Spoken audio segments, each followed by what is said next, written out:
नमस्कार, मैं हूं धनश्री और आप देख रहे हैं ARK न्यूज। आइए बढ़ते हैं आज की कुछ ताजा तरीन खबरों की ओर। प्रदेश में लगातार बढ़ रहे आदिवासी अत्याचार के विरोध में मध्य प्रदेश कांग्रेस कमेटी द्वारा 19 जुलाई से आदिवासी स्वाभिमान यात्रा निकाली जा रही है, जिसका संयुक्त नेतृत्व मध्य प्रदेश युवा कांग्रेस के अध्यक्ष डॉक्टर विक्रांत भोरिया और मध्य प्रदेश आदिवासी कांग्रेस के प्रदेशाध्यक्ष रामू टेकाम करेंगे। उन्होंने बताया कि सीधी से आदिवासी अभियान यात्रा को प्रारंभ कर 17 जिलों से होते हुए प्रदेश के सभी वर्गों पर बढ़ रहे अत्याचारों को उजागर करते हुए प्रत्येक आदिवासी जन की आवाज बनेंगे और जनजागृति की इस रैली में एक बार फिर आदिवासी हितों को मजबूती देने का काम करेंगे। उन्होंने बताया कि यात्रा कुल 20 दिनों की होगी, जिनमें एक दिवस का हाल्ट 30 जुलाई को होगा। 17 जिले और 36 विधानसभा से हम आदिवासी स्वाभिमान पर जनचर्चा करते हुए आगे बढ़ेंगे और इस यात्रा का समापन हम 7 अगस्त 2023 को झाबुआ में करेंगे।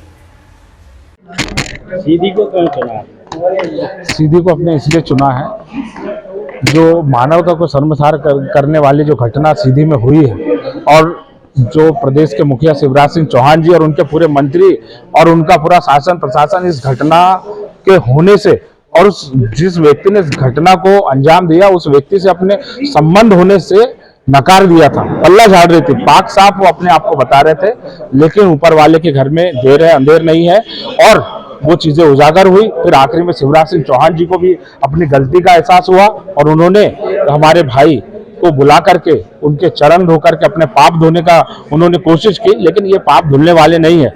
हम क्या चाहते हैं, आदिवासी समाज आज क्या चाहता है? आदिवासी समाज एक अच्छा शिक्षा व्यवस्था, रोजगार, स्वास्थ्य सुविधाएं, उनका पेशा कानून जो मूल रूप से धरातल पर लागू हो, जिससे वो अपने मौलिक परंपराओं के आधार पर वो अपना विकास कर सके, देश के विकास में वो भागीदारी अपनी दे सके। लेकिन आज भी हम बुनियादी सुविधाओं के लिए तरस रहे हैं। आज भी हमें अपनी जो हमारे ऊपर अत्याचार शोषण हो रहा है वो बात मीडिया के माध्यम से बतानी पड़ रही है। अगर पेपर कहीं छाप रहा है तब जाके उस पर कोई कार्रवाई होती है, अन्यथा कार्रवाई नहीं होती, दबाया जाता है। शासन प्रशासन निरंकुश है और आदिवासी वर्ग आज मध्य प्रदेश में शिवराज सिंह जी की सरकार में एक समाज में भय का माहौल है, अपने आप को सुरक्षित महसूस नहीं कर रहा है। तो ये आदिवासी स्वाभिमान यात्रा निकाल करके हम हमारे महापुरुषों की जो वीरता और जो शौर्य का प्रतीक जो उन्होंने देश की आजादी के लिए किया, चाहे अंग्रेजों से लड़ाई हो, चाहे आक्रमणकारी मुगलों से लड़ाई हो, और देश में उन्होंने अपनी एक पहचान बनाई, तो ये पहचान हमें वापस लाना है। और आदिवासी समाज जल जंगल जमीन किस लिए बचा रहा है? वो केवल अपने लिए नहीं,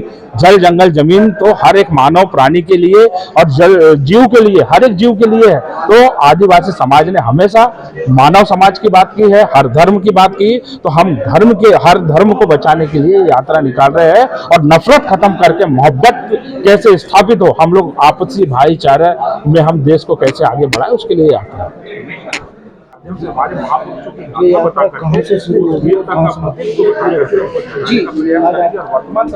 आज आदिवासी स्वाभिमान यात्रा के लिए एक महत्वपूर्ण प्रेस वार्ता रखी गई थी। जिस तरह से मध्य प्रदेश में आदिवासियों पर अत्याचार बढ़ता चला जा रहा है, शोषण बढ़ता चला जा रहा है और उस पर सरकार किसी तरह की कार्रवाई नहीं कर रही है, उल्टा आरोपियों को बचाने का काम कर रही है।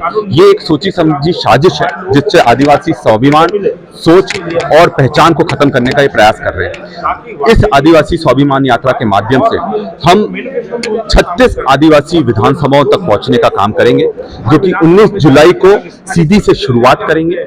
और इसमें कमलनाथ जी के नेतृत्व में, जो उनके मार्गदर्शन में मैं और रामू टेकाम जी, जो आदिवासी कांग्रेस के प्रदेश अध्यक्ष हैं, बहन चंद्रा सरदेवती जी भी हमारे साथ रहेंगी। हम लोग हर विधानसभा, हर हॉस्टल तक पहुंचेंगे और 20 दिन के बाद 7 अगस्त को विश्व आदिवासी दिवस के पहले हम इसका झाबुआ में समापन करेंगे, जिसमें हमारे सभी वरिष्ठ नेतृत्व, कमलनाथ जी, दिग्विजय सिंह जी, सब लोग उपस्थित रहेंगे। और ये कोशिश है कि आदिवासियों की जो पीड़ा है उसको समझने की और जो लोगों तक हम नहीं पहुंच पा रहे उन तक पहुंचने की। और इस यात्रा से जो हम लोग जो उनकी समस्या को इकट्ठा करेंगे, उसको ट्राइबल मैनिफेस्टो जो हम तैयार करेंगे कमलनाथ जी के नेतृत्व में, उसको शामिल कर उनका निराकरण करने का हमारा प्रयास रहेगा। क्या इस यात्रा से आपको कांग्रेस को लाभ मिलेगा? निश्चित तौर पर देखिए, आदिवासी समाज इस देश का, मध्य प्रदेश का मूल निवासी है और अगर उस मूल निवासी पर ही अत्याचार नहीं रुक पा रहे हो तो ये दिखाता है कि सरकार किस तरह से विफल है। जब हम लोग उन लोग सब लोगों तक पहुंचेंगे, उससे ये जो समझ है कि क्या उनकी समस्या है, क्या दिक्कतें हैं और किस तरह से उनके साथ शोषण हो रहा है जमीन स्तर पर, उसको समझने का प्रयास है। और निश्चित तौर पर इस यात्रा से जबरदस्त एक परिवर्तन आने वाला है, जो जब आदिवासियों का स्वाभिमान जागेगा, आदिवासी अपनी पहचान के लिए, अपने सम्मान के लिए लड़ाई लड़ना शुरू होगा, तो बीजेपी की को सत्ता में रोकने वाली कोई भी ताकत नहीं बचेगी और उखाड़ फेंकने का काम करेंगे। में बने रहने के लिए हमारे चैनल को लाइक, शेयर और सब्सक्राइब करना ना भूलें।